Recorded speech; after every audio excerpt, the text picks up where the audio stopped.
ಕ್ಷೇತ್ರದ ಸೇವೆಯನ್ನು ಯಾವ ರೀತಿಯಲ್ಲಿ ಮಾಡಬಹುದು ಅಂತ ಹೇಳಿದ್ರೆ ಯಾವ ರೀತಿಯಲ್ಲಿ ಕೂಡ ಮಾಡಬಹುದು ಅಂತ ಉದಾಹರಣೆ ನಮ್ಮಲ್ಲಿ ಇಲ್ಲಿರತಕ್ಕಂತಹ ಒಬ್ಬರು ಹಿರಿಯರಿದ್ದಾರೆ. ಜಾಮ್ ಲೈಟಿಂಗ್ಸ್ ನ ಮಾಲಕರಾದಂತಹ ಬಶೀರ್ ಎಂ. ಕಳೆದ 25 ವರ್ಷಗಳಿಂದ ಈ ಕ್ಷೇತ್ರದ ಬೆಳಕಿನ ವ್ಯವಸ್ಥೆಯಲ್ಲಿ ಸಹಕರಿಸಿರುವಂತವರು. ಈ ಕ್ಷೇತ್ರದಿಂದ ಮಾಡಿಕೊಡುವಂತ ಅಲ್ಪ ಏನು ಹಣದಲ್ಲಿಯೇ ತೃಪ್ತಿಪಟ್ಟುಕೊಂಡು ಸರ್ವಸ್ವವನ್ನ ಎಲ್ಲ ರೀತಿಯ ಒಂದು ಬೆಳಕಿನ ವ್ಯವಸ್ಥೆಯನ್ನು ಮಾಡತಕ್ಕಂಥವರು. ಜೊತೆಗೆ ಅವರು ತಮ್ಮ ಮಗನನ್ನು ಕೂಡ ಅದರಲ್ಲಿ ತೊಡಗಿಸಿಕೊಂಡಿದ್ದಾರೆ. ಇನ್ನೂ ಹಲವಾರು ರೀತಿಯ ಸೇವೆಯನ್ನು ಈ ಕ್ಷೇತ್ರಕ್ಕೆ ನೀಡಿದ್ದಾರೆ. ಅಂತಹ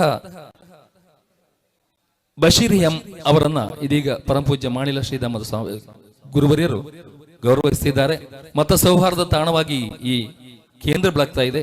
ಮುಂದೆ ಕೂಡ ಇದೇ ರೀತಿಯ ಒಂದು ವ್ಯವಸ್ಥೆ ಸೌಹಾರ್ದತೆ ಇರಲಿ ಅಂತ ಆಶಿಸ್ತಾ ಪೂಜ್ಯ ಗುರುವರಿಯರು ಬಶೀರ್ ಎಂ ಜಾಮ್ ಲೈಟಿಂಗ್ ನ ಮಾಲಕರವರಿಗೆ ಶಾಲು ಉದ್ದೇಶಿಸಿ ಸ್ಮರಣಿಕೆ ನೀಡಿ ಗೌರವಾರ್ಪಣೆ ಮಾಡ್ತಿದ್ದಾರೆ. ಇಂತಹ ಸೌಹಾರ್ದ, ಪ್ರೀತಿ, ವಿಶ್ವಾಸ ಈಗಾಗಲೇ ಸ್ವಾಮೀಜಿಯವರು ಹೇಳಿದ್ರು, ಪ್ರೀತಿ ವಿಶ್ವಾಸ ಇರಲಿ, ಯಾವತ್ತೂ ಇರಲಿ, ಮತ ಸೌಹಾರ್ದದ ಕೇಂದ್ರ ಆಗಿರ್ಲಿ ಅಂತ. ಅದಕ್ಕೆ ಒಂದು ನಿದರ್ಶನ ಇವತ್ತು ವೇದಿಕೆಯಲ್ಲಿ ನಾವೆಲ್ಲ ಸಾಕ್ಷಿಗಳಾಗ್ತಿದ್ದೇವೆ. ಬಶೀರ್ ಎಂ ಅವರಿಗೆ ಈಗ ಗೌರವಾರ್ಪಣೆ. ಕಳೆದ 25 ವರ್ಷಗಳಿಂದ ಈ ಕ್ಷೇತ್ರದ ಸೇವೆಯನ್ನ ಮಾಡ್ತಾ ಇದ್ದಾರೆ. ಯಾವುದೇ ಕೊಟ್ಟ ಒಂದು ಮೊತ್ತದಲ್ಲಿ ತೃಪ್ತಿಗೊಳ್ಳುತ್ತಾ ಈ ಕ್ಷೇತ್ರದ ಕಾರ್ಯಕ್ರಮಗಳನ್ನ ಅತ್ಯುತ್ತಮ ರೀತಿಯಲ್ಲಿ ಬೆಳಕಿನ ಸೇವೆ ಮುಖಾಂತರ ಸೇವೆಯನ್ನು ಮಾಡ್ತಾ ಇದ್ದಾರೆ.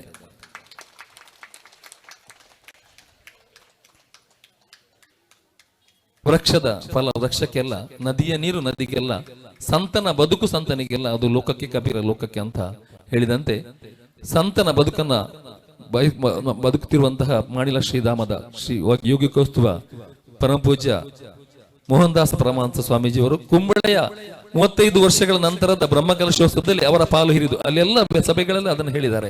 ಅಲ್ಲಿಯ ಎಲ್ಲ ಮಹಿಳೆಯರಿಗೆ ಪ್ರಥಮವಾಗಿ ಓಂ ನಮೋ ಭಗವತೆ ವಾಸುದೇವ ಎಂಬ ದ್ವಾದಶಾಕ್ಷಾರಿಯ ಮಂತ್ರವನ್ನು ಉಚ್ಚರಿಸಿದ ಮೂಲಕ ಅಲ್ಲಿ ಚೇತನ ನೀಡಿದವರು 9 ದಿವಸಗಳ ಕಾಲ ಇದ್ದು ಅಲ್ಲಿ ಹರಿಸಿದ್ದಾರೆ, ವ್ಯವಸ್ಥೆಯನ್ನ ನಿರ್ವಹಿಸಿದ್ದಾರೆ. ಇದೀಗ ಪೂಜ್ಯ ಯೋಗಿಕೋತ್ಸವ ಗುರುವರಿಯರು ಬಶೀರ್ ಎಂ ಅವರನ್ನ ಸನ್ಮಾನಿಸಿ ಹರಿಸಿದ್ದಾರೆ. ಮುಂದೆಯೂ ಕೂಡ ಅವರ ಕ್ಷೇತ್ರಕ್ಕೆ ಅವರ ಸೇವೆ ಇರಲಿ ಅಂತ ಆಶಿಸ್ತಾ ಅವರ ಜೀವನ ಒಳ್ಳೆಯದಾಗಲಿ ಅಂತ ಆಶಿಸ್ತೇವೆ. ಧ್ವನಿ ಮೀಡಿಯಾ, ನಿಮ್ಮ ಧ್ವನಿಗೆ ನಮ್ಮ ಧ್ವನಿ.